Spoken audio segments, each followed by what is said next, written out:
আল্লাহ রাসূলের কোন একটা জিনিস নিয়ে যদি কোনো কথা বলে, তাহলে সাহাবায়ে কেরাম যেরকম ভাবে নিজের জীবন দিয়ে আল্লাহ রাসূলের সম্মান ইজ্জতকে বাঁচিয়েছেন, আপনারা আপনাদের জীবন দিয়ে আল্লাহ রাসূলের ইজ্জতকে বাঁচানোর জন্য প্রস্তুত আছেন তো বলেন? মহান রবের ডাকে সাড়া দেওয়ার জন্য, সালাতুল জুমা আদায় করার জন্য আমরা মসজিদে আগে আসতে পেরেছি। এই জন্য সর্বপ্রথম ওই রবের দরবারে কালিমাতুশ শুকর আদায় করি, যে রব আমাদেরকে সৃষ্টি করেছেন, যিনি সকল প্রশংসা মালিক মহান রব্বুল আলামিনের দরবারে কালিমাতুশ শুকর আদায় করি আলহামদুলিল্লাহ।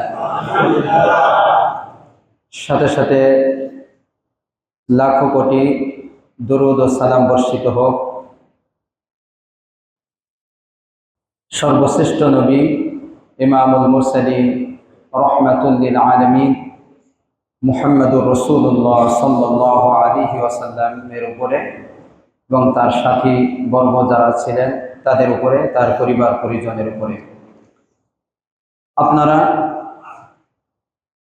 আমার আলোচ্য বিষয় সম্পর্কে, এই জুমার আলোচ্য বিষয় সম্পর্কে অবগত আছেন। বিষয়টি ছিল সাহাবায়ে কেরাম আল্লাহ রসুলকে কিভাবে ভালোবেসেছেন। গত জুমায় বলেছিলাম, যুগ যুগ ধরে আল্লাহ রসুলকে ভালোবাসার দুটি পদ্ধতি চলে আসছিল। কয়টি পদ্ধতি? এক নম্বর পদ্ধতি ইহুদি খ্রিস্টান পদ্ধতি। এক নম্বর পদ্ধতি কি? ইহুদি খ্রিস্টান পদ্ধতি। দ্বিতীয় পদ্ধতি ছিল সাহাবা পদ্ধতি। ইহুদি খ্রিস্টানরাও তাদের নবীকে ভালোবেসেছে। কেমন ভালোবেসেছে দৃষ্টান্ত আপনাদের সামনে আছে না নাই? গত জুমায় দিয়েছে। আর দ্বিতীয় পর্যায়ে যে আলোচনা চলতেছিল সেটা হলো সাহাবায়ে কেরাম আল্লাহ রসুলকে কেমন ভালোবেসেছে। এটা হলো সাহাবা পদ্ধতি। এর বেশ কিছু উদাহরণ আপনাদের সামনে আমি পেশ করেছি। ওই উদাহরণ থেকে মোটামুটি ভাবে আমাদের কাছে এটা স্পষ্ট হয়ে গেছে যে সাহাবায়ে কেরাম আল্লাহ রসুলকে নিজেদের পরিবার পরিজন, সম্পদ, বাড়ি ঘর, বাবা মা, সন্তান সন্ততি, এমনকি নিজের জীবনের চেয়েও বেশি সাহাবায়ে কেরাম আল্লাহ রসুলকে ভালোবেসেছেন। এটা গত জুমার আলোচনা থেকে স্পষ্ট হয়েছে। আজকে আরো কিছু দৃষ্টান্ত উদাহরণ আপনারা শুনবেন। আল্লাহ রাব্বুল আলামিন এই অল্প সময়ের মধ্যে যেন বলার তৌফিক দান করেন, আমিন। প্রথম যে উদাহরণ আজকে আমি পেশ করব, সাহাবায়ে কেরাম আল্লাহ রাসূলকে কতটা ভালোবেসেছেন। আবু বকর সিদ্দিক রাদিয়াল্লাহু তাআলা আনহুর কয়েকটা ঘটনা। আল্লাহ রাসূল মক্কায় কতদিন ছিলেন? নবী হওয়ার পরে কতদিন? 13 বছর। নবী হওয়ার পরে কত? এই 13 বছরের প্রথম 3 বছর গোপনে দাওয়াত দিয়েছেন। প্রকাশ্যে নিষেধ ছিল, গোপনে দাওয়াত। এরপর যখন প্রকাশ্যে দাওয়াত দেওয়া শুরু করলেন, তখনই আল্লাহ রসুলের উপর নির্যাতন আসা শুরু হয়ে গেছে। যাই হোক, একদিন আল্লাহ রসুলের বিশিষ্ট সাহাবী আবু বকর সিদ্দিক রাদিয়াল্লাহু তাআলা আনহু মসজিদে হারামের সামনে এসে, আল্লাহ রসুল আছেন, অনেক সাহাবায়ে কেরাম আছেন, তিনি দাঁড়িয়ে প্রকাশ্যে ঘোষণা দিলেন, ইসলামের ঘোষণা দিলেন। কে? আবু বকর সিদ্দিক রাদিয়াল্লাহু। তো যেহেতু মক্কা, এখানে কাফেররা সবসময় থাকে। এখন তো মক্কার সকলে মুসলিম হয়ে পারে নাই, হয় নাই, এখনো অল্প কিছু লোক। আর বাকি যারা, তারা সবই কাফের, সাহাবাদের দুশমন, আল্লাহ রসুলের দুশমন, এক কথা ইসলামের দুশমন। কিসের দুশমন? ইসলামের দুশমন। যাই হোক, উনি দাঁড়িয়ে ইসলামের কথা প্রকাশ করলেন, দাওয়াত দিলেন, ইসলামের সৌন্দর্য তুলে ধরলেন, আল্লাহ রসুলের কথা বললেন। এক পর্যায়ে এই নিকৃষ্ট কাফের যারা ছিল, এরা আল্লাহ রসুল, তার সাথীবর্গ যারা ছিল এবং আবু বকর সিদ্দিক রাদিয়াল্লাহু তাআলা আনহুর উপরে নির্যাতন শুরু করে দিল। তো আপনাদের সামনে একটা বিষয় এটা স্পষ্ট যে, যখন দেখবেন যে নেতা আর কর্মী উভয় মার খায়, তখন দেখবেন নেতাকে বেশি মারে না, দুই একটা দিয়ে সরাই দেয়। আঘাত কার উপরে পড়ে? এটা আছে না নাই? সমস্ত আঘাত কার উপর করে? নেতারে দুই একটা দিয়ে কি করে? তো আবু বকর সিদ্দিক রাদিয়াল্লাহু তাআলা আনহু যখন দাঁড়িয়ে দাওয়াত দিলেন, কাফেররা আক্রমণ শুরু করে দিল, আল্লাহ রাসূলের উপর আক্রমণ করেছে। কিন্তু আল্লাহ রাসূলের উপর আক্রমণ করার পরে সাহাবায়ে কেরাম আল্লাহ রাসূলকে সরিয়ে দিয়েছেন, কারণ তারা আল্লাহ রাসূলের জীবনকে নিজের জীবনের চেয়ে বেশি কি করতেন? ভালোবাসতেন। এদিকে সাহাবায়ে কেরামের উপর নির্যাতন, সবচেয়ে বেশি নির্যাতন যার উপরে করা হয়েছে আবু বকর সিদ্দিক রাদিয়াল্লাহু তাআলা, একজন নিকৃষ্ট, একেবারে সবচেয়ে খারাপ যে সমস্ত কাফেররা ছিল, এর মধ্যে একজন ছিল উতবা ইবনে রবিআ। নাম কি? এ জুতা নিয়ে আবু বকর সিদ্দিক রাদিয়াল্লাহু তাআলা আনহু চেহারায় মারতে লাগলো, পাথর দিয়ে আঘাত করতে লাগলো, মারতে মারতে মারতে মারতে বেহুশ করে ফেলছে এবং চেহারা রক্তাক্ত করে ফেলছে। আবু বকর সিদ্দিক রাদিয়াল্লাহু তাআলা আনহুকে চেনা যায় না যে উনি আবু বকর সিদ্দিক, চেনা যাচ্ছে না ওনার চেহারা, এই পরিমাণ আঘাত করেছে, রক্তাক্ত করে ফেলেছে। যাই হোক, বেহুশ হয়ে পড়ে গেছেন। ওনাকে ধরে ওনার গোত্রের কাছে বাড়িতে ওনাকে নেওয়া হয়নি। কাকে? বেহুশ অবস্থায়, ঘরে বেহুশ অবস্থায় পড়ে আছে। দুপুরের ঘটনা এটা। সন্ধ্যা পর্যন্ত হুশ আসে না। কার? সন্ধ্যা পর্যন্ত তার কোনো হুশ আসছে না। সন্ধ্যা ঠিক, হাদিসের মধ্যে আসছে ইলা আখিরিল লাইল ইলা আখিরিল ইয়াউম, দিনের শেষ ভাগে, একেবারে দিনের শেষ ভাগে তার হুশ এসেছে। হুশ আসার পরে তার মা পাশে বসা, তার বাবা সহ গোত্রের অনেক লোক তার পাশে, অনেকে মনে করছে মারা গেছে। এদিকে সবাই ঐক্যবদ্ধ হয়েছে যে আবু বকরের উপরে যে নির্যাতন করা হয়েছে এর প্রতিশোধ তারা নিবে। যাই হোক, ওনার যখন একটু হুশ আসছে তখন পাশে মা বসা, মা খাবার এনে বলছে একটু খাবার খাও। মা কি বলবে? বলে মা তো এই কথাই বলবে, ঠিক না ঠিক বলে একটু খাবার। তখনও তার মা মুসলিম না, ইসলাম ধর্ম গ্রহণ করে নাই। তার বাবাও ইসলাম ধর্ম গ্রহণ করে নাই। তখন যখন খাবার আনলো তখন হুশ আসছে, একটু হুশ আসছে। এই হুশ আসার পরে প্রথম যে শব্দটি তার মুখ দিয়ে উচ্চারিত হয়েছে সেটা হলো ওয়াল্লাহি মা ফাআলা রাসূলুল্লাহ সাল্লাল্লাহু আলাইহি ওয়াসাল্লাম। তিনি প্রথম তার মুখ দিয়ে যে কথাটি আসলো সেটা হলো আল্লাহ রাসূলের অবস্থা কি? সুবহানাল্লাহ বলবেন না? আল্লাহ রাসূল কেমন আছেন? হুশ আসার পরে একজন মানুষে খাবার সামনে, মা খাবার খেতে বলতেছে, এদিকে তার কোনো ভ্রুক্ষেপ নাই। তিনি কি বলতেছেন? যে আল্লাহ রাসূল কেমন আছেন। ভালোবাসার গভীরতাটা কত বেশি, কতটা ভালোবাসতেন সাহাবায়ে কেরাম আল্লাহ রাসূলকে, একটু অনুমান করবেন আজকে। ঠিক আছে তো ইনশাআল্লাহ? আচ্ছা, এরপর তিনি, তার মা তার সামনে যে খাবার আনলো, তিনি খাবার দেখে দ্বিতীয় কথা যেটা বললেন, আল্লাহি লা আযুকু তুআলা ওয়া লা আশরাবু শারাবা হাত্তা আতা রাসূলুল্লাহ সাল্লাল্লাহু আলাইহি ওয়াসাল্লাম। আল্লাহর কসম খেয়ে আমি আবু বকর বলছি, মা, যতক্ষণ পর্যন্ত আমাকে আল্লাহ রাসূলের কাছে না নেওয়া হবে, আল্লাহ রাসূলের খবর যতক্ষণ পর্যন্ত আমি না জানবো, আমি নিজ চোখে যতক্ষণ পর্যন্ত না দেখবো, ততক্ষণ পর্যন্ত এই খাবার এবং পানীয় আমি আমার মুখে দেব না। সুবহানাল্লাহ বলবেন। ভালোবাসা দেখেন, এক এক পর্যায়ে দেখেন, কোনোভাবেই তাকে খাওয়ানো যাচ্ছে না।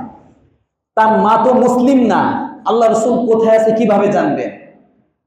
কথাটা বুঝছেন? যাই হোক, যে কোনো ভাবে অনেক বড় ঘটনা সন্ধান পেলেন। আল্লাহ রাসূল দারুল আরকামে আছে। কোথায়? দারুল আরকাম।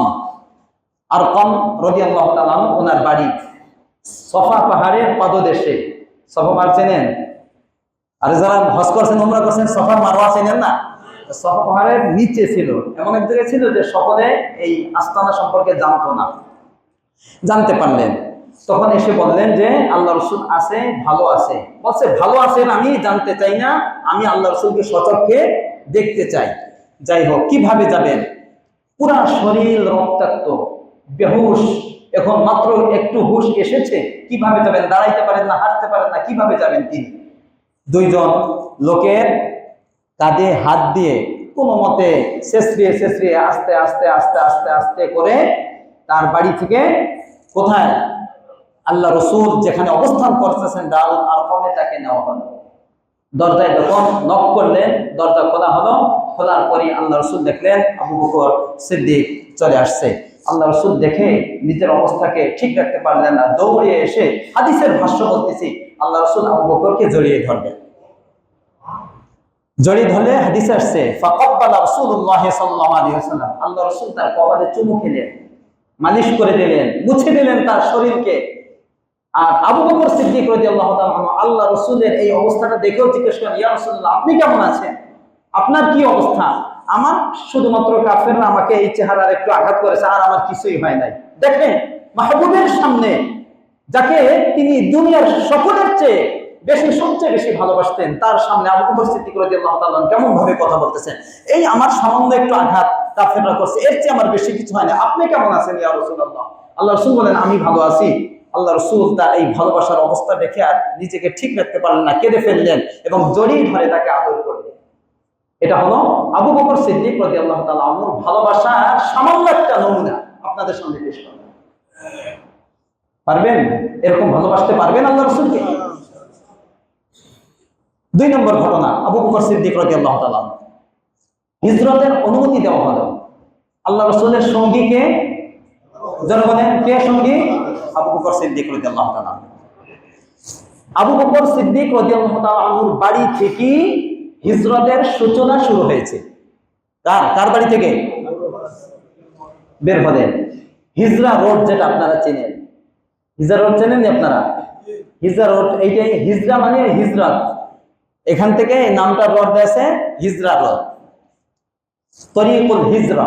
এই রোড দিয়ে প্রথমে আল্লাহ রসুল গারে সাওয়ারে গিয়েছেন, সেখানে 3 দিন 3 রাত অবস্থান করার পরে এরপরে মদিনার উদ্দেশ্যে সফর শুরু করেছেন। যাই হোক, তার বাড়ি থেকে বের হয়ে এই হিজরা রোড দিয়ে যখন যাচ্ছিলেন, সাথে কয়জন? এই 2 জন, আল্লাহ রসুল, আবু বকর সিদ্দিক, এই 2 জন মাত্র। আর মদিনা পর্যন্ত একজন রাহবার ছিল, সে তখন ছিল না। সে যখন গাড়ি সাওয়ার থেকে রওনা হবে তখন তার সঙ্গী হিসাবে ছিল, তখন ছিল 3 জন।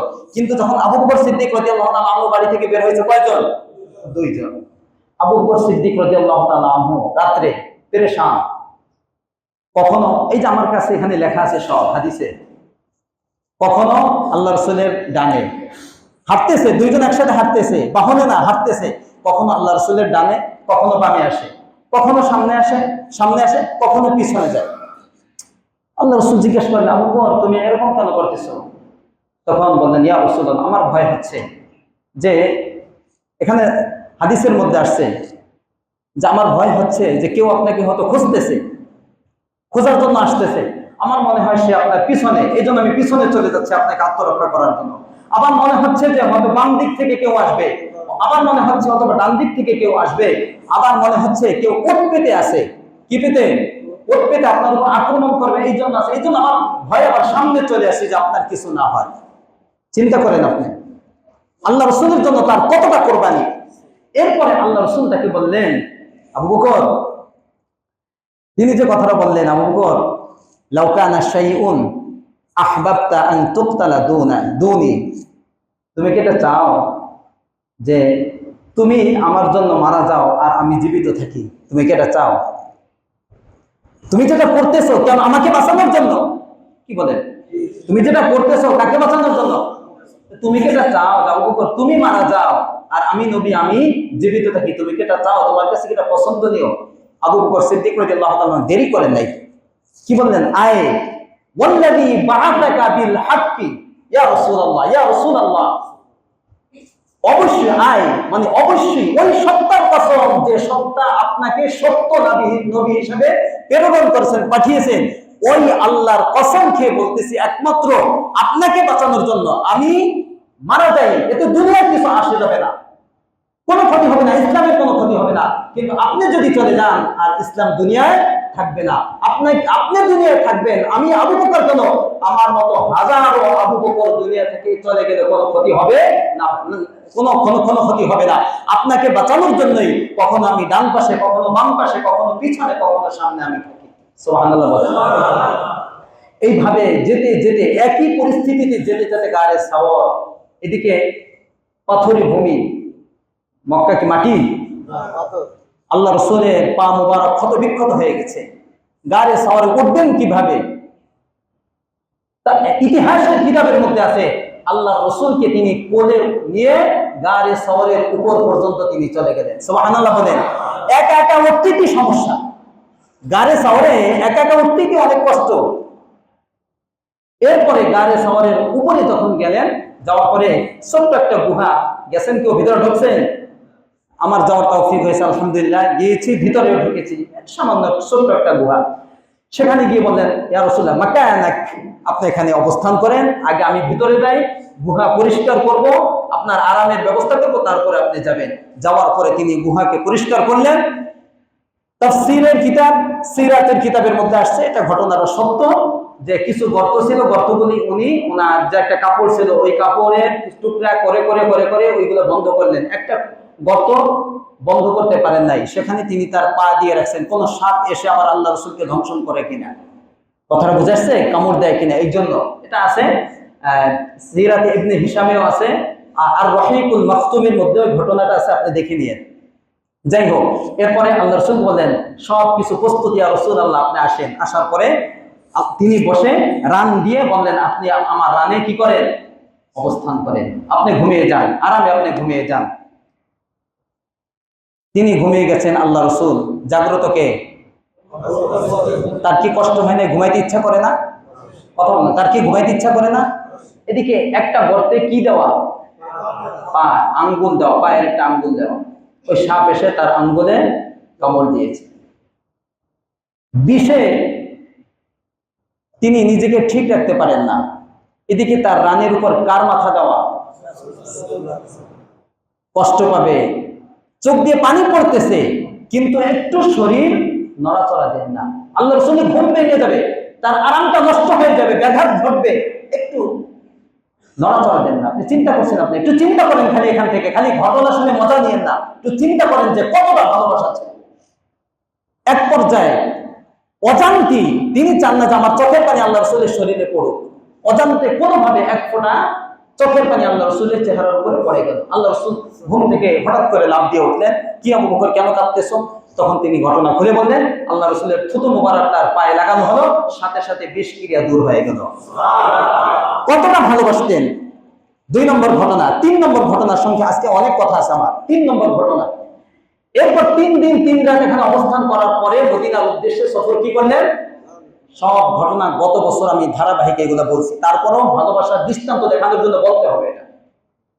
যেতে যেতে রওনা হলেন। প্রচন্ড রোদ আরবের, তো জানেন আপনারা। আল্লাহ রসুল ক্লান্ত হয়ে পড়লেন। আবু বকর সিদ্দিক রাদিয়াল্লাহু তাআলা আনহু এগুলো সব লক্ষ্য করতেছেন আল্লাহ রসুলের অবস্থা। আবু বকর খুঁজতেছেন যে কোথায় বিশ্রাম নেওয়ার জন্য একটু ছায়াদার গাছ অথবা কোনো ছায়া পাওয়া যায় কিনা, যেখানে আল্লাহ রসুলকে একটু বিশ্রাম করানো যাবে। যেতে যেতে দেখলেন যে একটা পাহাড়ের নিচে একটা পাথর, পাথরটা এরকম এরকম পাথরটা নিচে খালি জায়গা, এরকম পাথর আছে না, উপরে এরকম খালি, নিচে উপরে এরকম পাথর, নিচে খালি জায়গা, নিচে দেখা যাচ্ছে ছায়া, 2 দিকে দেখা যাচ্ছে এখানে ছায়া আছে। আল্লাহ রসুলকে নিয়ে সেখানে আসলেন, এসে বললেন ইয়া রাসূলুল্লাহ আপনি এখানে একটু বিশ্রাম করেন, আপনার কষ্ট হচ্ছে। এরপরে তিনি এসে ঝেড়ে সবকিছু পরিষ্কার করে বিছানা বিছিয়ে দিলেন। বিছানা বিছিয়ে দিয়ে যে ব্যাগ ছিল ব্যাগ দিয়ে আল্লাহ রসুলকে বললেন আপনি এখানে মাথা দিয়ে একটু আরাম করেন, আর আমি কোন শত্রু আসতেছি কিনা আমি এখানে দেখতে থাকি, পর্যবেক্ষণ করতে থাকি, আপনাকে পাহারা দিতে থাকি। চিন্তা করেন, এখানে ঘটনা আছে। এরপরে তিনি চিন্তা করলেন যে একটু খাবারের যদি ব্যবস্থা হইতো তাহলে আল্লাহ রসুল একটু আরাম পেতেন, সফরে খুব ভালো হতো। দূর থেকে দেখলেন যে একটা ছাগলের পাল, একটা রাখাল ছাগলের পাল নিয়ে আসতেছে। আসার পরে যখন কাছে কাছে আসলো তখন তিনি জিজ্ঞাসা করলেন, ছাগলের যে রাখাল আছে, পালের যে রাখাল আছে, তাকে জিজ্ঞেস করলেন যে তুমি কি মক্কার অমুকের রাখাল না? হ্যাঁ। আচ্ছা, তোমার এখানে কি এখানে আছে, হাদিসের মধ্যে আছে হালফি কদামিকা লাবান, তোমার এই যে ছাগলগুলো আছে কোনটা কি দুধ আছে? বলছে হ্যাঁ। তিনি বললেন নাম, হ্যাঁ। কিন্তু আবু বকর, আমি তাকে বললাম হাল আনতা হালিব, তুমি একটু দুধ দহন করে আমাদেরকে খাওয়ানোর মতো পরিস্থিতি তোমার আছে, পারবে? তিনি বললেন নাম, হ্যাঁ পারবো, দুধও আছে, দুধ দহন করে খাওয়ানোর মতো সক্ষমতা আমার আছে এবং আমার মালিকের পক্ষ থেকে এর অনুমতিও আছে, আপনারা এখানে অবস্থান করেন, আমি দুধ দহন করতেছি। এইখানে ঘটনাটা ভালো করে শুনেন। যখন তিনি দুধ দহন করতেছেন, আবু বকর সিদ্দিক রাদিয়াল্লাহু তাআলা হিজরত করতে যখন আসবেন, আসার সময় একটা পোটলা নিয়ে আসছিলেন। এই পোটলার মধ্যে একটা পাত্র নিয়ে আসছিলেন। ভালো করে বুঝেন, একটা কি পাত্র। কেন পাত্র? আল্লাহ রাসূলের কখনো খাবার খাওয়ার প্রয়োজন হইতে পারে, কখনো ওযুর প্রয়োজন হইতে পারে। ওযু পানি এখানে দিয়ে আল্লাহ রাসূলকে ওযু করানো যাবে। চিন্তা করেন, একজন মাহবুবের জন্য, আল্লাহ রাসূলের জন্য তার চিন্তা চেতনাটা কত সুদূর প্রসারী, এটা একটু চিন্তা করেন আপনি। খালি কথা এগুলো বোঝেন, আপনারা বোঝেন যে আল্লাহ রাসূল পানি পান করবে এই জন্য, অথবা কখনো ওযুর প্রয়োজন হতে পারে, এই জন্য একটা পাত্র দিয়ে আসলেন, গাঠির ভিতরে তিনি ঢুকিয়ে নিয়ে আসলেন, এটা বের করলেন। বের করার পরে রাখাল যখন দুধ দহন করা শুরু করলেন, বলেন, হ্যাঁ রাখাল শোনো, হাদিসের এক এক কিতাবের মধ্যে এক একটা আসছে, বলেন যে দুধের অলান যেটা, অলান চেনেন তো, দুধের অলানটা ভালোভাবে পরিষ্কার করে নাও, যেন কোনো ময়লা না থাকে, ভালো করে পরিষ্কার করে নাও। আর তোমার যে হাত আছে, এই হাতটা ভালো করে পরিষ্কার করো। হাদিসে এবার বললে আজীব লাগে, হাদিসে আসছে যে এরপর যখন উনি দুধ দহন করা শুরু করলেন, তুমি অলান পরিষ্কার করেছো, তোমার হাত পরিষ্কার করেছো? রাখাল বললে কি আজীব। একবার রাখাল কি করলো, দরাবা ইহদাল কাফাই, দরাবা ইহদাল কাফি বিল উখরা, এটাকে বলে কাফ। এটা কি বলা হয়? কাফ। দরাবা মানে মারা, তিনি কি করলেন, এইভাবে মারলেন, এই যে এইভাবে। এই হাদিসের এবারে আমি বলতেছি, দরাবা ইহদাল কাফি বা কাফাইনি বিল উখরা, এক কাফকে আরেক কাফের সাথে, এক হাতকে আরেক হাতের সাথে এইভাবে মারলেন, দেখালেন যে ভাই এই যে এইভাবে আমি পরিষ্কার করছি, এই যে এইভাবে। চিন্তা করেন, কারণ এই যে দুধ দহন করতেছে, কে খাবে? রাখাল খাবে? আবু বকর সিদ্দিক খাবে? কে খাবে? আল্লাহর পরে যার মর্যাদা সবচেয়ে বেশি, তার পেটে এই দুধ যাবে, যেন পরিষ্কার পরিচ্ছন্ন স্বচ্ছ একটা দুধ তার পেটের ভিতরে যায়। কতটা চিন্তা দেখেন। হ্যাঁ, ভালো করে দুধের অলান পরিষ্কার করো, হাত ভালো করে ঝেড়ে পরিষ্কার করে নাও। হ্যাঁ, খবরদার ছাগলের একটা পশম যেন দুধের ভিতরে। চিন্তা করেন আপনি, এদিকে পিছন দিক থেকে শত্রু ধাওয়া করতেছে, এত শত্রুর চিন্তা, কখন পাকড়াও হয়ে যায়, বোঝেন নাই? আল্লাহ রাসূল এখানে ঘুমানো, কখন পাকড়াও হয়ে যায়। এর মধ্য দিয়ে মাহবুবের জন্য তার চিন্তা চেতনা ভালোবাসাটা কত বেশি, এটাই এখানে বোঝার বিষয়। এরপরে দুধ দহন করে বলছে, এই যে পাত্র, পাত্রের মধ্যে দেওয়া হয়। দুধ যখন দহন করে তখন দুধ কি ঠান্ডা থাকে না গরম থাকে? কি বলেন, কি থাকে? গরম থাকে। উনি বললেন, এরপরে দুধ নিয়ে যখন আল্লাহ রাসূলের কাছে আসলেন, আসার পরে দেখেন আল্লাহ রাসূল ঘুমানো। ঘুম থেকে ডাকবেন, আল্লাহ রাসূলের কষ্ট হবে না। ঘুম থেকে ডাকলেন, আল্লাহ রাসূল আরাম করলেন। তো গরম দুধ চিন্তা করলেন, এই গরম দুধ যদি আল্লাহ রাসূলের পেটে যায় অবস্থায় একটু কষ্ট হইতে পারে, গরম, এমনি গরমের মৌসুম। তিনি কি করলেন, সাথে পানি ছিল, ঠান্ডা পানি, একটু হালকা পানি দুধের ভিতরে ছেড়ে দিলেন। দুধের ভিতরে ছেড়ে দেওয়ার কারণে দুধের নিচে গিয়ে পানি, ঠান্ডা পানি তো, আস্তে আস্তে ওই দুধটা কি হয়ে গেছে, ঠান্ডা হয়ে গেছে। এরপর ধরে দেখলেন, হ্যাঁ নিচে হাদিসের মধ্যে নিচে হাত দিয়ে দেখলেন যে এখন দুধ কি হয়ে গেছে, ঠান্ডা হয়ে গেছে। আল্লাহ রাসূল ঘুম থেকে জাগলেন। এরপর আল্লাহ রাসূলকে বললেন, এইভাবে, আল্লাহ রাসূল আপনি এখন দুধ কি করেন, পান করেন। আবু বকর সিদ্দিক নিজে বর্ণনা করতেছেন, ফাশারিবা মিনহু রাসূলুল্লাহ সাল্লাল্লাহু আলাইহি ওয়াসাল্লাম, আল্লাহ এখানে বুঝেন, আল্লাহ রাসূল সেখান থেকে দুধ পান করলেন, হাত্তা তাওয়াইতু, আল্লাহ রাসূলের দিকে তাকিয়ে তিনি দুধ পান করতেছেন, আর তার দুধ পান করা দেখে আমার তৃষ্ণা নিবারণ হয়ে গেল। সুবহানাল্লাহ বলেন। আরে ভাই, দুধ পান করতেছে কে? আর তৃষ্ণা নিবারণ হচ্ছে, ক্ষুধা দূর হচ্ছে কার? দুধ পান করতেছেন আপনি, আর ক্ষুধা দূর হচ্ছে আমার। কতটা ভালোবাসা থাকলে এটা। বুখারী রিওয়ায়াতে আসছে যে ফাশারিবা মিনহু হাত্তা রাদিতু, তিনি দুধ পান করতেছেন আর আমার মনটা ভরে গেছে। সুবহানাল্লাহ বলেন। ভালোবাসার নমুনা দেখেন। এই তিনটা ঘটনা বললাম, আবু বকর সিদ্দিক রাদিয়াল্লাহু আল্লাহ রাসূলকে কতটা ভালোবেসেছেন। আর একটা বলবো একটু পরে। আল্লাহ রাসূল মদিনায় যাওয়ার পরে কোথায়? মসজিদে নববীতে বসা, সাহাবায়ে কেরাম দেখা করতেছে, আসতেছে, মসজিদ হচ্ছে। একদম ছোট্ট সাহাবী, নাম হলো তালহা ইবনুল বারা রাদিয়াল্লাহু তাআলা। এই নামগুলো মনে রাখবেন। ছোট্ট সাহাবী, গোলাম, ছোট্ট সাহাবী, ছোট্ট বাচ্চা, নাম কি? তালহা ইবনে বারা। উনি আল্লাহ রাসূলের আগে থেকে আল্লাহ রাসূলের উপর ওনার ভালোবাসা তৈরি হয়ে গেছে। আরে ছোটরা, আলেম ওলামা ইসলামকে ভালোবাসে না, বাসে না? আর দুষ্ট কিছু আছে, কিন্তু ভালো আছে না নাই? এর আগ থেকে ইসলাম দেখলে ভালো লাগে, হুজুর দেখলে ভালো লাগে, কোরআন দেখলে ভালো লাগে, আছে না নাই? আল্লাহ রাব্বুল আলামিন আমাদের প্রত্যেকের সন্তানকে এমন সন্তান তালহা ইবনে বারার মতো বানিয়ে দিন। আমিন বলেন।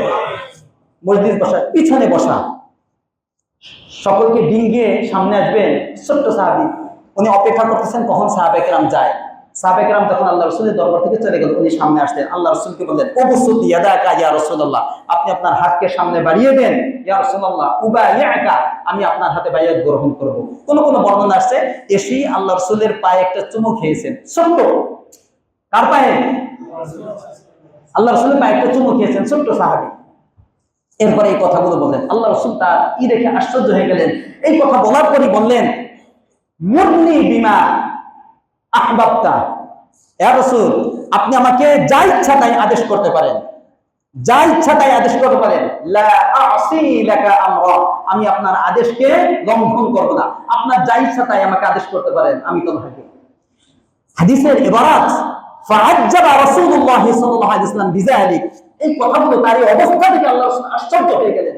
বলে কি ছোট্ট সাহাবী, আল্লাহ রাসূল তাকে একটু চেক করবেন, এখন একটু পরীক্ষা করবেন, তার ভালোবাসা একটু পরীক্ষা করবেন। বলেন তাই নাকি তলহা? আচ্ছা, দুই ধরনের ইবারত আসছে। আল্লাহ রাসূল বললেন ওয়ালাউ আমারতুকা বিকাতিআতি রহিম, যদি আমি তোমাকে বলি আত্মীয়তার সম্পর্কে ছিন্ন করার আদেশ যদি করি, বলি যে বাবা মার সাথে সম্পর্ক ছিন্ন করতে হবে আমার জন্য, পারবে? তিনি বললেন লা, আমি পারবো না, কারণ আমি এবার মাকে অনেক ভালোবাসি, আমি পারবো না। কে বললেন? কে বলতেছেন? অথচ আল্লাহ রসুলকে তার বাবা মার চেয়ে বেশি ভালোবাসা লাগবে না লাগবে না? আচ্ছা, দ্বিতীয়বার আবার বললেন আল্লাহ রসুল, উনি বললেন না, আমি পারবো না, আমি আমার বাবা মার সাথে সম্পর্ক আমি ত্যাগ করতে পারবো না। তৃতীয়বার কোন কোন বর্ণনা যখন আসছে তখন বললেন হ্যাঁ, এখন আমি পারবো, এখন আমি পারবো, আপনি যা বলবেন সেটা আমি পারবো, আমি আমার মার সাথে আমি সম্পর্ক ছিন্ন করতে পারবো। আল্লাহ রসুল বলেন শোনো তলহা, ইন্নী লাম উবআস বিকাতিআতি রহিম, আমি রাসূল, আমাকে প্রেরণ করা হয়েছে আত্মীয়তার সম্পর্ক ছিন্ন করার জন্য নয়, বরং আত্মীয়দের মাঝে সম্পর্কের বন্ধন সৃষ্টি করার জন্য, তৈরি করার জন্য, ভালোবাসার সম্পর্ক সৃষ্টি করার জন্য আমাকে পাঠানো হয়েছে। শুধুমাত্র তিনি বললেন লাইসা ফি দীনিনা কাতিআতু রহিম, আমাদের দ্বীনের মধ্যে, ইসলামের মধ্যে আত্মীয়তার সম্পর্ক ছিন্ন করতে কোনো জিনিস নেই, শুধুমাত্র ওয়ালাকিন আহবাবতু আল্লা তাকুনা ফি দীনিকা রিবাতুন, আমি শুধুমাত্র এটা পরীক্ষা করার জন্য এটা বলেছি যে আমি চাই তোমার দ্বীনের মধ্যে যেন কোনো সন্দেহ না থাকে, কারণ সবচেয়ে বেশি ভালোবাসতে হবে কাকে? আল্লাহর পরে কাকে? আল্লাহ রাসূলকে। এই ব্যাপারে যদি কোনো দ্বিধা না থাকে, সন্দেহ না থাকে, শুধুমাত্র এটা পরীক্ষা করার জন্য আমি এই কাজগুলো করেছি। বাস্তবে তোমার মার সাথে তোমার সম্পর্ক ছিন্ন করতে হবে না। কোন কোন বর্ণনা আসছে এটা বলার পরে যখন তিনি বললেন যে যা আদেশ করেন আমি সেটাই মানব, তখন আল্লাহ রাসূল বললেন ইজহাব ফাকতুল আবাক, যাও তুমি গিয়ে তোমার বাবাকে হত্যা করে ফেলো। কি করো? অন্য বর্ণনায় সাথে সাথে তিনি তরবারি নিয়ে হত্যা করার জন্য রওনা দিলেন। ছোট্ট সাহাবী, ভালো করে বাচ্চারা, যুবকরা শুনে রাখো, ছোট ছোট সাহাবী আল্লাহ রসুলের আদেশ মানার জন্য কতটা ভালোবাসে। মাত্র প্রথম আল্লাহ রসুলকে দেখেছে, দরবারে এসেছে, প্রথম আদেশই তরবারি নিয়ে রওনা হলেন। ফাখারাজা মুআল্লিয়ান, হাদিসের মধ্যে আসছে আল্লাহ রসুলকে পিছন দিয়ে তিনি রওনা হইলেন হত্যা করার জন্য। ডাক দিলেন ফাদাআ, আল্লাহ রসুল তাকে ডাক দিলেন আসো। আসার পরে ঠিক ওই কথা বললেন যে না, আমাকে আত্মীয়তার সম্পর্ক বিচ্ছিন্ন করার জন্য পাঠানো হয় নাই, বরং আমি একটু তোমাকে পরীক্ষা করে দেখেছি। কথা বুঝাচ্ছে? যাই হোক, এই ছোট্ট সাহাবী উনি আর বেশি বয়স পান নাই, কিছুদিন পরে উনি অসুস্থ হয়ে গেলেন। কি হইলেন? আল্লাহ রসুল তাকে দেখতে গেলেন, একটু দূরে, মদিনা থেকে একটু দূরে দেখতে গেলেন। দেখতে যাওয়ার পরে আল্লাহ রসুল বুঝতে পারলেন যে তলহার বাঁচবে না, ছোট্ট সাহাবী তলহার বাঁচবে না। পরিবারের সকলকে বলে আসলেন তলহা যদি রাত্রে ইন্তেকাল করে অবশ্যই আমি রসুলকে তোমরা সংবাদ দেবে, আমি এসে তার জানাজা পড়াবো, তাকে নিজের হাতে দাফন কাফনের ব্যবস্থা করবো। আচ্ছা, এই কথা ছোট্ট সাহাবী তলহা শুনতেছে সবকিছু। রাত যখন গভীর হলো, তার মৃত্যুর সময় ঘনিয়ে আসলো, তিনি পরিবারের সকলকে ডাক দিয়ে বললেন খবরদার, আমার মৃত্যুর সংবাদ এই রাত্রে আল্লাহ রসুলকে বলা যাবে না। কেন বলা যাবে না? আমার মৃত্যুর সংবাদ শুনে আল্লাহ রসুল দৌড়ে আসবে, যদি আসে আমার আশঙ্কা হয় যখন তিনি তার বাড়ি থেকে আমার এখানে আসবেন রাত্রে, মদিনা মুনাফিক আছে, ইহুদি আছে, যারা আল্লাহ রসুলের শত্রু, জানের শত্রু, আমার কারণে যেন আল্লাহ রসুলের জানের উপরে কোনো আঘাত না হয়। সুবহানাল্লাহ বলবেন না? আল্লাহ রসুলের কষ্ট না হয়, আল্লাহ রসুলের জীবনের উপর যেন কোনো হুমকি না আসে, আমার জন্য আল্লাহ রসুল আঘাত পাবে, এটা আমি তো বরদাস্ত করবো না। খবরদার, আমার ওসিয়াত আল্লাহ রসুলকে এই রাত্রে মৃত্যুর সংবাদ তাকে দিবে না। ব্যাস, তিনি মারা গেলেন, তাকে দাফন কাফন করা হলো। আল্লাহ রসুল জানেন সকালে ফজরের নামাজের পরে সংবাদ পেলেন যে তলহা মারা গেছে। দৌড় দিয়ে আল্লাহ রসুল সাহাবায়ে কেরামদেরকে নিয়ে আসলেন। আসার পরে বললেন যে আমাকে সংবাদ দিতে বলছিলাম। তখন তলহার এই ওসিয়াতের কথা আল্লাহ রসুলকে শোনাইল। আল্লাহ রসুল চোখের পানি ঠিক রাখতে পারলেন না। কবরের পাশে আসলেন, কোন কোন বর্ণনা শেষে নামাজ পড়েছেন, দ্বিতীয় নামাজ তো পড়া যায় না, তো কোন কোন বর্ণনা আছে আল্লাহ রসুল দুটি হাত আসমানের দিকে উঠিয়ে তার জন্য দোয়া করলেন। কি দোয়াটা, যে ভালোবাসার নমুনা দেখিয়েছেন তলহাকে বাবা, কি দোয়াটা করছেন, আল্লাহুম্মা তালহা, আল্লাহ তুমি তলহার সাথে কবরে এই অবস্থায় সাক্ষাৎ করো, এই অবস্থায় তলহার সাথে সাক্ষাৎ করো। তাদহাকু ইলাই, কোন কোন বর্ণনা আছে তাদহাকু ইলাইহি ওয়া ইয়াদহাকু ইলাই। আজীব এক কথা, তাদহাকু ইলাইহি ওয়া ইয়াদহাকু ইলাই। আল্লাহ তুমি তলহার সাথে তার সাথে হাসাহাসি করবে, খেলাধুলা করবে, আর তলহা যেন তোমার সাথে হাসাহাসি করে, খেলাধুলা করে। সুবহানাল্লাহ বলে। অর্থাৎ আরে ছোট বাচ্চার সাথে কেমন আচরণ করা দরকার, ছোট বাচ্চাকে সান্ত্বনা দেওয়ার জন্য কেমন আচরণ করা দরকার, আল্লাহ তুমি তলহার সাথে ছোট বাচ্চার সাথে যেমন খেলাধুলার আচরণ করে, হাসির আচরণ করে, ব্যবহার করে, তুমিও তলহার সাথে কবরে এই ব্যবহারটা করো। সুবহানাল্লাহ বলে। ভালোবাসার নমুনা আল্লাহর সঙ্গে ভালোবাসতে ছোট্ট সাহাবী, এখান থেকে আমাদের শিক্ষা আছে অনেক। যাই হোক, এরপরে যে ঘটনাগুলো বলবো আমি, আল্লাহ রাসূল সাল্লাল্লাহু আলাইহি ওয়াসাল্লামের সাহাবী আনাস ইবনে মালিক রাদিয়াল্লাহু তাআলা আনহু, সাহাবায়ে কেরাম কতটা ভালোবাসতেন। আনাস ইবনে মালিক আল্লাহর রাসূলের 10 বছরের খাদেম। তিনি বলেন, রাআইতু রাসূলুল্লাহ সাল্লাল্লাহু আলাইহি ওয়াসাল্লাম ওয়াল হাল্লাক ইয়ালহিকুহু বা ইয়ালহাকুহু। আমি একদিন দেখলাম যে আল্লাহর রাসূল বসে আছেন, আর হাল্লাক অর্থ নাপিত। হাল্লাক অর্থ কি? নাপিত, যে চুল কাটে। একজন নাপিত এসে আল্লাহ রাসূলের মাথার চুল কাটতেছে। আল্লাহ রাসূল বসা, নাপিত কি করতেছেন? চুল কাটতেছে। আর এরপর আনাস ইবনে মালিক বলেন, ওয়া আতাফা বিহি আসহাবু, আর সাহাবায়ে কেরাম আল্লাহ রাসূলের সাথীবর্গ সাহাবায়ে কেরাম তারা আল্লাহ রাসূলকে ঘিরে চারপাশ দিয়ে এইভাবে আতাফ, চারপাশে ঘিরে রয়েছে। এরপরে যে বর্ণনা সেটা হলো, ফামা ইউরিদুনা আন তাকআ শা'রাতুন ইল্লা ফি ইয়াদি রাজুল। আচ্ছা, এই যে আল্লাহ রাসূল বসা, এখানে নাপিত চুল কাটতেছে, সাহাবায়ে কেরাম চারপাশে এইভাবে বসা। হাদিসের ইবারত হলো কেমন যেন সাহাবায়ে কেরাম এইভাবে রয়েছে, সকলের হাত এরকম। যদি আমার সাথে এক এক হাত দেন, চারপাশে এরকম হাত দিয়ে সবাই এইভাবে দাঁড়িয়ে রয়েছে। কেন?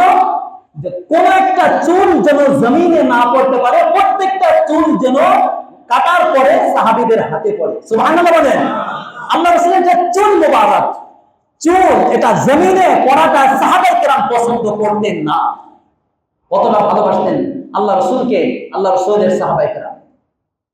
এটা হলো মোটামুটি কয়েকটা ঘটনা। এখন শুনেন সাহাবায়ে কেরাম কতটা ভালোবাসতেন মৃত্যুর মুহূর্তে, এখনই মৃত্যু হবে, এই অবস্থায় আমরা কি করি, আমার পরিবার পরিজন যারা আছে তাদেরকে এনে বিভিন্ন ধরনের ওসিয়ত করি, তোমার মাকে দেখবে, তোমার বাবাকে দেখবে, এই করবে, সম্পদ এইভাবে বন্টন করবে, এটা করবে, এটা করবে। ঠিক না? ঠিক বলেন। সাহাবায়ে কেরামের একটু নমুনা দেখেন। আবু বকর, আম্মা জান আয়েশা সিদ্দিকা রাদিয়াল্লাহু তাআলা আনহা বর্ণনা করেন যে আমার বাবা আবু বকর যখন মৃত্যু শয্যায় শায়িত, মৃত্যুবরণ করবে, আমাকে ডেকে বললেন, আয়েশা কাছে আসো, বল আজকে কি বার? ফি আইয়ি ইয়াউমিন তুফিয়া রাসূলুল্লাহ সাল্লাল্লাহু আলাইহি ওয়াসাল্লাম। আয়েশা, আল্লাহর রাসূল কোন দিন মারা গেছে? জিজ্ঞেস করলেন, আয়েশা আল্লাহর রাসূল কোন দিন মারা গেছে? আম্মা জান আয়েশা বললেন, ইয়াউমাল ইসনাইন, সোমবার দিন। আব্বা, সোমবার দিন আল্লাহর রাসূল মারা গেছে। আবার জিজ্ঞেস করলেন, আইয়ু ইয়াউমিন হাযা, আয়েশা আজকে কোন দিন? তিনি তো মুমূর্ষ অবস্থায়, আজকে কালকে কোন দিন আমাদেরই খবর থাকে না, আর কোন কত বছর আগের কথা কত বলেন না। আজকে মুমূর্ষ অবস্থায়, তার দিনের কোনো খবর না, আজকে কোন দিন? আয়েশা বললেন ইয়াউমুল ইসনাইন, আজকে সোমবার। কথাটা বুঝাচ্ছে? এখান থেকে অনেক কথা আসে। আল্লাহ রাসূল মারা গেছেন কোন দিনে? কথা বলেন। আল্লাহ রাসূলের জন্ম সোমবার, সোমবার আল্লাহ রাসূলের মৃত্যু, আল্লাহ রাসূলের জন্ম, এটাই সহিহ। আর তারিখ নিয়ে, মাস নিয়ে, বছর নিয়ে মতভেদের অভাব নেই। যেটা কিন্তু কোনো মতভেদ নেই সেটা হলো বার। সোমবার তিনি জন্মগ্রহণ করছেন, সোমবার তিনি মারা গেছেন। একই দিনে তার জন্ম এবং মৃত্যু। কোন ব্যক্তির যদি একই দিনে দুইটা ঘটনা ঘটে, তার একটা আনন্দের ঘটনা, একটা শোকের ঘটনা, আপনি কোনটা পালন করবেন? আর কথা বলেন, আপনি কোনটা পালন করবেন? আনন্দ না শোক? শোক। আনন্দ ভুলে যায়, শোকের কারণে আনন্দ ভুলে যায়। আর বর্তমান তথাকথিত আশিকে রাসূল যারা আছে, তারা এই আল্লাহ রাসূলের যেদিন মৃত্যু নিশ্চিত, জন্ম তারিখ নিয়ে তো মতভেদ আছে, দিন নিয়ে কোনো মতভেদ নাই। ধরেন সোমবারই, সোমবার যদি কোনো ব্যক্তি আল্লাহ রসুলের জন্মদিন পালন করে, তাহলে এই সোমবার দিন আল্লাহ রসুলের কি মৃত্যু। তাহলে জন্মদিন পালন করার জন্য রাস্তায় নেমে মিছিল দিয়ে মিষ্টি খেয়ে, জেলাপি খেয়ে, সিন্নি পাকিয়ে খাওয়া যারা খায়, তারা কি প্রকৃত আশেকে রাসূল না আশেকে শয়তান? কি বলেন, তারা কি বাস্তবে আল্লাহ রসুলকে ভালোবাসেন, আল্লাহ রসুলের দুশমন? কোনদিন একজন আশেকে রাসূল এই কাজটি করতে পারে? কথাটা বুঝাচ্ছে? আল্লাহ রসুলের জন্মদিন, আল্লাহ রসুলের জন্মে কি আমরা কি খুশি না? জোরে বলেন, আমরা খুশি না? আল্লাহ রসুলের জন্ম না আমাদের পরিচয় কি? আমরা কোরআন কোরআন কোথাও, আমরা শ্রেষ্ঠ কোথায় হইতাম? আমাদের মর্যাদা কি থাকতো যদি আল্লাহ রসুল না হইতেন? আল্লাহ রসুলের জন্মে কোনো ব্যক্তি যদি খুশি না হয়, তাহলে সে মুসলিমই না। ঠিক না? ঠিক বলে। আল্লাহ রসুলের জন্মে আমরা খুশি, তবে জন্মদিন যেভাবে আল্লাহ রসুল পালন করছে, তার জন্মদিন পালন করাটাও সুন্নত তরিকে হতে হবে। যেভাবে আল্লাহ রসুল পালন করছেন, সাহাবা কিরাম যেভাবে পালন করছেন, সেভাবে পালন যারা করে তারাই তো মূলত প্রকৃত আশিকে রাসূল। ঠিক না? ঠিক বলে। তা আল্লাহ রসুল সাল্লাল্লাহু আলাইহি ওয়াসাল্লাম এর জন্মদিন সোমবার, মৃত্যু কি সোমবার। তা আল্লাহ রসুলের জন্মে আমরা খুশি, সকলে খুশি, সাহাবায়ে কেরামও খুশি হয়েছে। ঠিক না? ঠিক। তো সাহাবায়ে কেরাম খুশি হয়ে যা করে নাই এই আল্লাহ রসুলের জন্মদিনে, তাকে আমরা করব? আল্লাহ রসুলের এই জন্মদিনে সাহাবায়ে কেরাম খুশি না খুশি না? সাহাবায়ে কেরামের তুলনায় আমরা বেশি ভালোবাসি। জোরে বলেন। আল্লাহ রসুলের জন্মদিন উপলক্ষে সাহাবায়ে কেরাম যা করে নাই সেগুলো আমরা করব? যা করেছে সেগুলো আমরা করতে প্রস্তুত আছি তো? বলেন। প্রতি সোমবার আল্লাহ রসুল তার জন্মদিন পালনের জন্য রোজা রাখতেন। বছরের সোমবার কয়টা হয়? কমপক্ষে 52টা। কতটা? কম 52। এরা একটাও রাখে না, একটাও রোজা রাখে না, এই তথাকথিত আশিকে রাসূল যারা। ঠিক না? ঠিক বলেন। যাই হোক, জিজ্ঞেস করলেন যে আজকে সোমবার, তখন আবু বকর সিদ্দিক রাদিয়াল্লাহু তাআলা যে কথাটা বললেন, সোমবারের নাম শুনে যে কথাটা বললেন মুমূর্ষু অবস্থায়, আরজু ফিমা বাইনি ওয়া বাইনাল লাইলা, আয়েশা, আমার আশা, আমার মনে খুব আকাঙ্ক্ষা, খুব আশা যে রাত আসার আগেই, কারণ রাত আসলেই মঙ্গলবার শুরু হয়ে যাবে, রাত আসার আগেই যেন আমার মৃত্যুটা হয়ে যায়। সুবহানাল্লাহ বলেন। কারণ আমার হাবিব যেদিন ইন্তেকাল করেছেন সোমবার, এই দিনের চেয়ে প্রিয় অন্য কোন দিন আমার কাছে, আমি আবু বকরের কাছে হতে পারে না।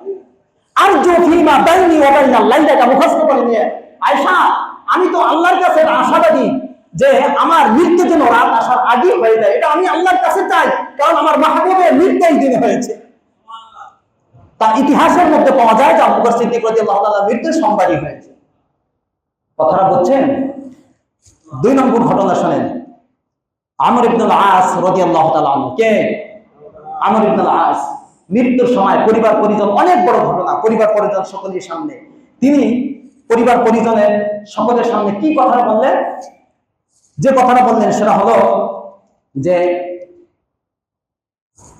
মা কানা আহাদুন আহাব্বা ইলাইয়া মিন রাসূলিল্লাহি সাল্লাল্লাহু আলাইহি ওয়াসাল্লাম ওয়া লা আজাল্লা ফি আইনি মিন। কি আজীব এক কথা বলেন, পরিবার পরিজনকে ডেকে বললেন যে আমার কাছে আল্লাহ রাসূলের চেয়ে প্রিয় দুনিয়ায় কোনো ব্যক্তি নেই। সুবহানাল্লাহ বলেন। এরপর যে কথা বলেন, ওয়া লা আজাল্লা ফি আইনি মিনহু, আমার 2 চোখে আল্লাহ রাসূলের চেয়ে অধিক সম্মানিত কোনো ব্যক্তি দুনিয়ায় আর নেই। কে বলতেছেন? আমর ইবনুল আস মৃত্যুর সময় কতটা ভালোবাসতেন আল্লাহ রাসূলকে। তিনি বলতেন যে আমি যখন আল্লাহ রাসূলের দরবারে বসে থাকতাম, তখন আল্লাহ রাসূলকে আমি এতটা মহব্বত করতাম, এতটা শ্রদ্ধা করতাম, এতটা ভক্তি করতাম, এতটা ভালোবাসতাম যে ভালোবাসার কারণে 2 চোখ তুলে আল্লাহ রাসূলের চেহারার দিকে আমি তাকাইতে পারতাম না। এজন্য আমি আমরকে, যদি তোমরা আল্লাহ রাসূলের চেহারা কেমন ছিল, আল্লাহ রাসূলের গঠন আকৃতি কেমন ছিল, এটা যদি বলো, জিজ্ঞাসা করো, আমি আমর বলতে পারবো না। কারণ তার প্রতি আমার ভালোবাসা এতটা ছিল, শ্রদ্ধা এতটা ছিল, মহব্বত এতটা ছিল যে আমি ভালোবাসার কারণে, শ্রদ্ধার কারণে তার চোখের সাথে চোখ লাগিয়ে বা তার চেহারার দিকে আমি দীর্ঘ সময়, কিছু সময় তাকিয়ে আমি থাকতে পারতাম না। সুবহানাল্লাহ বলে।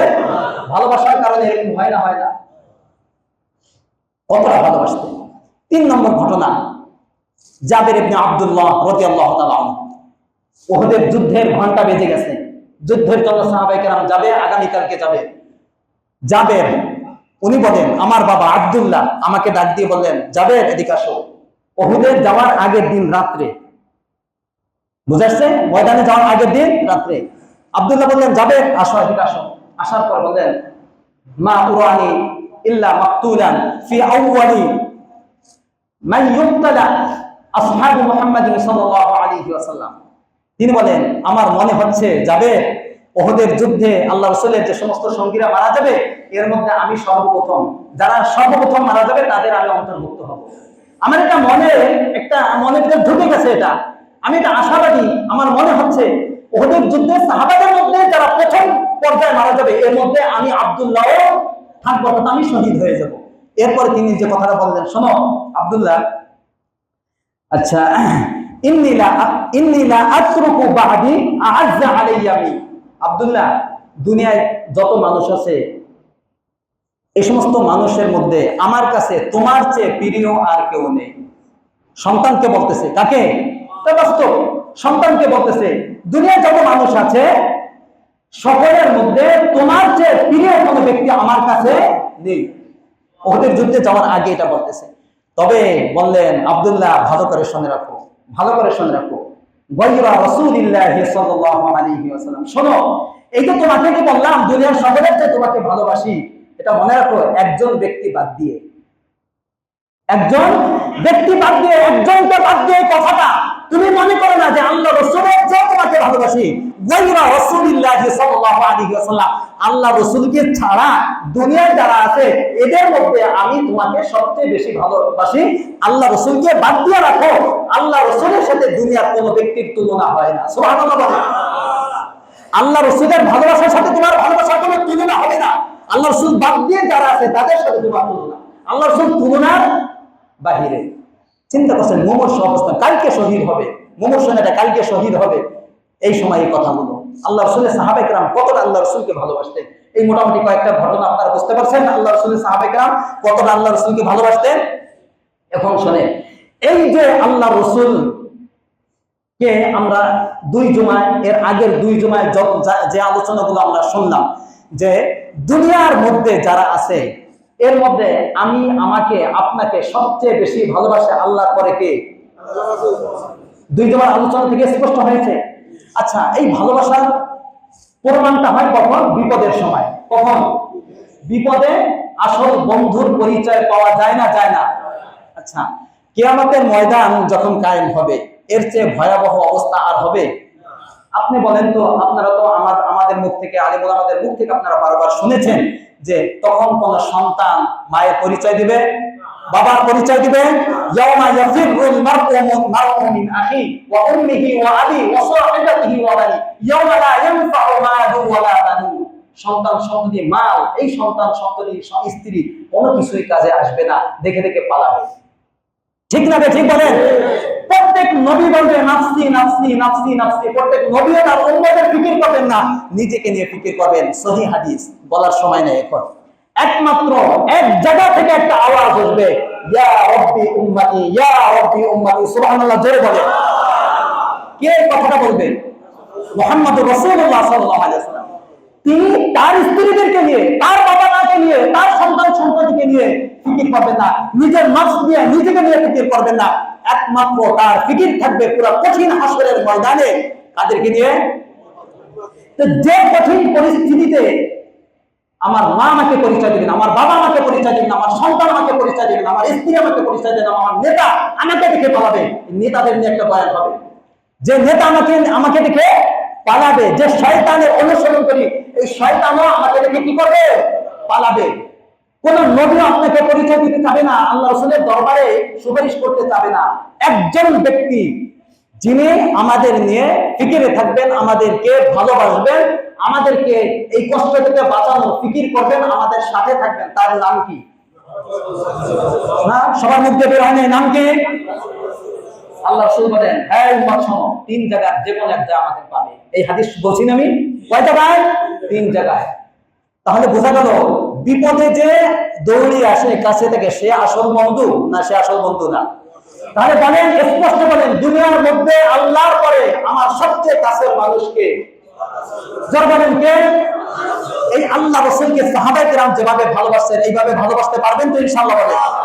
এই আল্লাহ রাসূলের শান মান, আল্লাহ রাসূলের শান মানের উপর কোন ব্যক্তি যদি আঘাত করে, আল্লাহ রাসূলকে যদি কোনো ব্যক্তি কটূক্তি করে, কটাক্ষ করে, বাংলাদেশে কয়েকদিন পর পর শুধু আল্লাহ রাসূলকে নিয়ে কটূক্তি করা হয়, বিভিন্ন ধরনের কথাবার্তা বলা হয়। এই সম্প্রতি ভারতে হয়েছে না হয় নাই? কথা বলেন হয় নাই, হয়েছে না হয় নাই?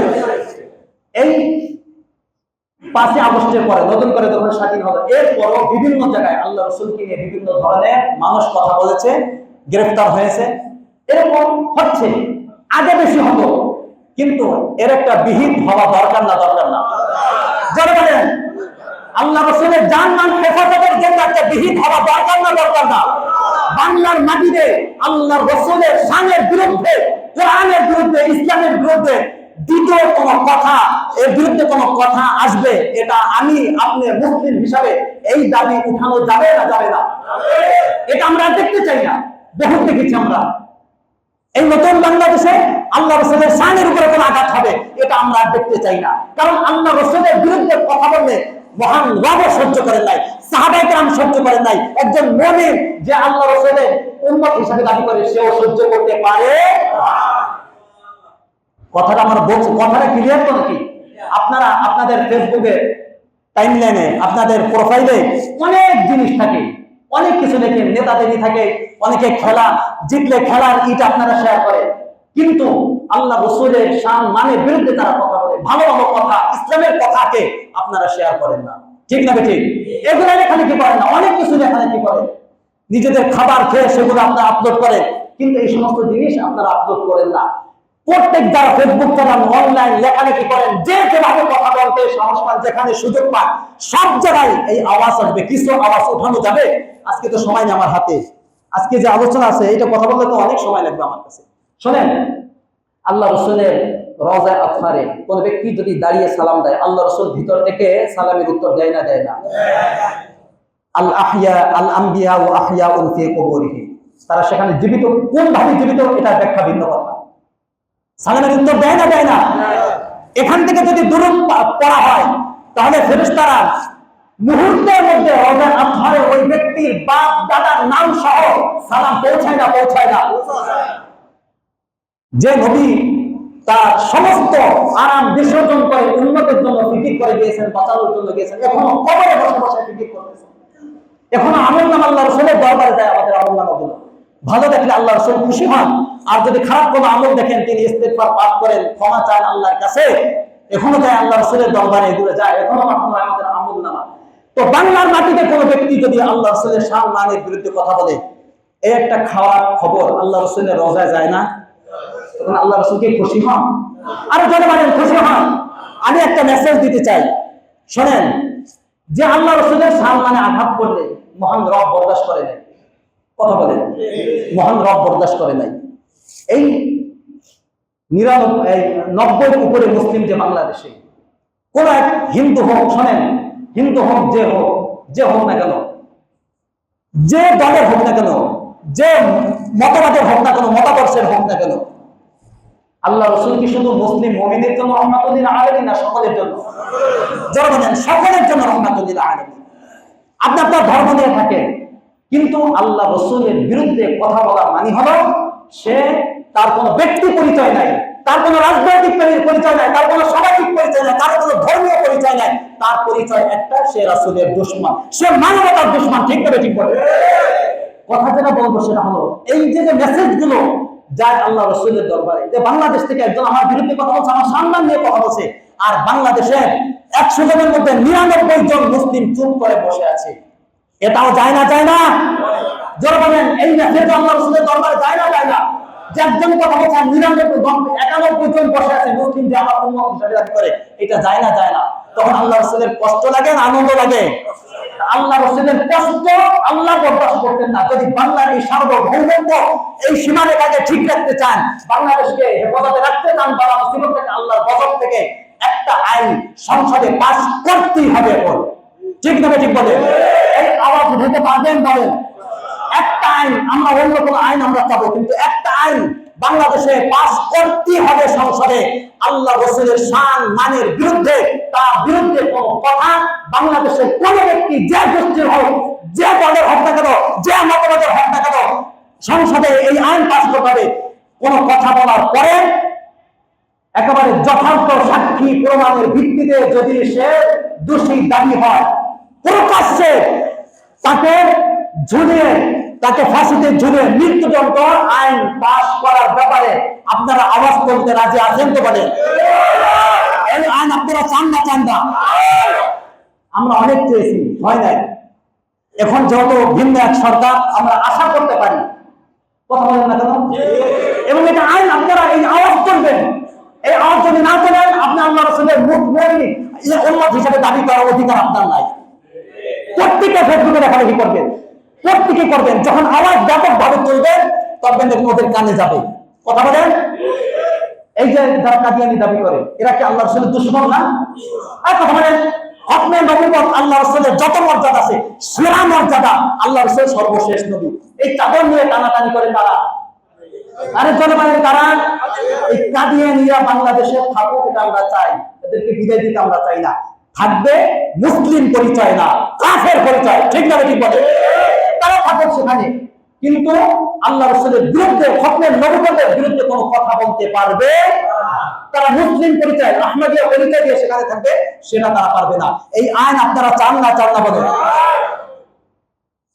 যদি না চান, আর যদি কয়েকদিন পর পর এইরকম আল্লাহ রাসূলের বিরুদ্ধে কথা বলে, তাহলে বাংলাদেশকে ধরে রাখতে পারবেন না। কারণ আল্লাহ রাসূলের বিরুদ্ধে, শোনেন, কোরআন আর হাদিস যদি আপনারা পড়েন, তো অনেক জায়গায় দেখবেন আল্লাহকে অনেক কিছু বলা হয়েছে, কিন্তু আল্লাহ রাসূল, আল্লাহ নিজের ব্যাপারে অনেকটা চুপ, অনেক কিছু বলেন নাই, এর উত্তরে কিছু বলেন নাই। অনেক জায়গা আছে এরকম। কিন্তু কোরআন ও হাদিস আপনি খুঁজে খুঁজে দেখেন, আল্লাহ রাসূলের বিরুদ্ধে কেউ কোনো কথা বলছে আর আল্লাহ রাসূল চুপ করে আছে? নাই। আরে মক্কার লোকেরা বলছে যে মুহাম্মদ লেজ কাটা, নাউজুবিল্লাহ বলে। কেন? তার কোনো পুত্র সন্তান ছিল না। কি ছিল না? আরে সন্তান না হইনি তার বংশ পরিচয়, তার সবকিছু শেষ হয়ে গেছে? কথা বলেন। তো তারা বলতো যে আল্লাহ রাসূলের শুধুমাত্র মেয়ে ছিল, ছেলে হয়েছে, মারা গেছে, বলছে এর বংশ পরিচয় কয়েকদিন পর মোহাম্মদকে কেউ চিনবে না, এর কাটা, এর বংশ পরিচয় থাকবে না। আর ছেলের মাধ্যমে না বংশ পরিচয় হয়, এগুলো থাকবে না। আল্লাহ রাসূল সহ্য করেন না। আল্লাহ রাসূল বলেন, কাউসার অবতীর্ণ করে বলছেন, ইন্না শানিআকা হুয়াল আবতার। আল্লাহ রাসূল, আপনি লেজ কাটা না, আপনার যারা দুশমন শত্রু তারা লেজ কাটা। ঠিক না? কি বলেন? আজও পর্যন্ত, কিয়ামত পর্যন্ত, হাসরের ময়দানে সব জায়গায় এমন কোন সময় নাই, মুহূর্ত নেই যেখানে আল্লাহ রাসূলের নাম উচ্চারিত হয় না। ঠিক না? ঠিক বলে সব জায়গা, হে রাসূল, যেখানে আমি আল্লাহর নাম উচ্চারিত হবে, সাথে সাথে আপনার নাম উচ্চারিত হবে, এটা আমি একেবারে সেট করে দিলাম। কথা বলে না? সেট করে দিলাম। যেখানে আমার নাম উচ্চারিত হবে, সেখানে আপনার নাম। আর এই আবু লাহাব, উতবা, শাইবা যারা ছিল, এদের নাম নিশানা, আবু জাহেল, আবু লাহাবের নাম নিশানা আছে? কথা বলেন।